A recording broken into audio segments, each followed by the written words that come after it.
Speaking of spots though, that was the idea for shadow press.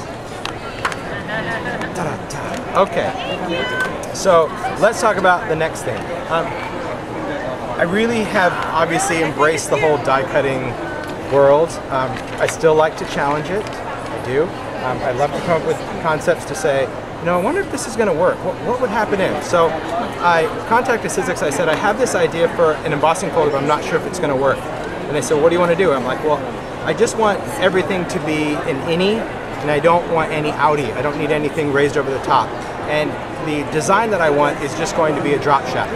So that's the whole idea behind shadow press. So shadow press, what they are is they are drop shadow sticks.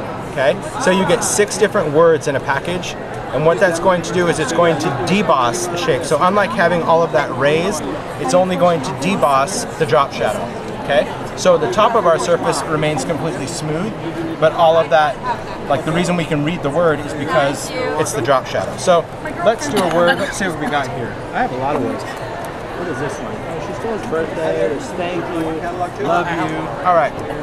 So let's say if we were working on a card, okay? You could take a word and you could go across, but because it's in that stick, you can position this anywhere you want on the card. You don't always have to go to the side. If you want it to go down the side of the card, you can do that. If you have 3x4 or 3x3s, you can position those anywhere you want. And keep in mind that when you do this, you can put this on a lot of different surfaces, okay? This is still gonna be your embossing folder, so let's go in and let's start with watercolor cardstock. I like that. All right, we'll do birthday. Why not? Okay. So for this, I am going to want to work with my platform. I also want to work with my shim.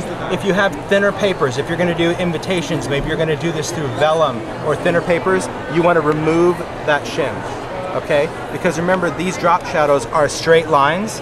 So straight lines with an embossing folder tend to want to cut through the paper. Okay? If that's going to happen, your option is to remove the shim. Another thing I like to do when I work with, if you ever work with just general embossing folders and you find that, whether they're Sizzix or not, and you find that they're cutting through the surface, if you have a piece of grunge paper, I don't know if she has any here, grunge paper is just going to be a thinner version of grunge board. I often put grunge paper in with my cardstock when I emboss it, and it will still give texture, but then it won't cut the paper, and you can reuse that grunge paper indefinitely because it's that flexible material. So just a tip. All right, so back to this. Just going to place that in there. It's going to be 2 clear cutting pads. Put it on there, run it through.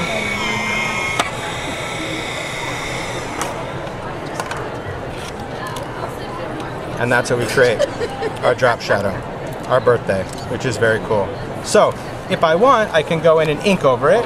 So if I want to add some ink, I can go in and use ink with my blending tool, 12 right? o'clock or something, they give out the tickets, so they will give us out at 5.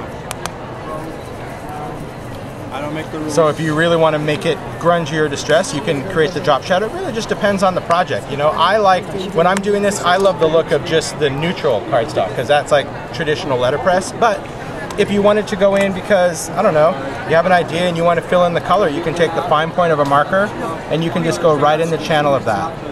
Because that deboss channel is so deep that your marker is going to stay right in there. So you don't have to know what you're doing. You just follow that. You know what I mean? I like that. And that's why I'm using the plastic nib, because the plastic nib is going to stay in that channel, where a brush nib is going to float right out of the side. So you can go in and add a color into your drop shadow as well. I love that. Shadow press is super cool. It really is. It's a fun way because think of it from a scrapbook perspective. You can do a drop shadow right across a photograph. And it's not going to compete with the photograph. You're just going to kind of, when the light hits, you're going to be like, oh, there's a word in there.